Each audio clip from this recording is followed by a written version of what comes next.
ये तो अल्लाह ने भी कहा औरत की इज्जत करो, औरत जैसी भी है, वो माँ, वो बेटी, वो दादी, वो नानी, वो मामी, वो चाची, वो बहन, वो बेटी, वो भाभी,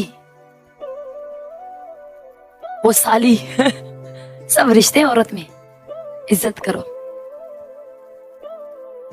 नहीं, इधर तो बस थोड़ा सा करैक्टर खराब होना चाहिए, चक्कर चलना चाहिए किसी मुंडे दे नाल, इज्जत दियां तजियां उड़ गईयां।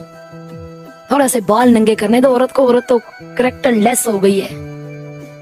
भला किड्डी भी चंगी क्यों ना होएगी, एक दिन उन्हें दुपट्टा नहीं लिया होएगा, बाजार च लंघदी होएगी, ओदा करैक्टर लूज हो गया, खराब हो गया। ऐसी तरबियत ना दिखाओ। अपनी नजर में या पैदा करो, अपनी नजर में शर्म पैदा करो, ना कि दूजे ते उंगला चको। खुद क्या हो तुम है? अपने घर भी जमियां होणगियां, अपने घर भी मावां भैणां होणगियां,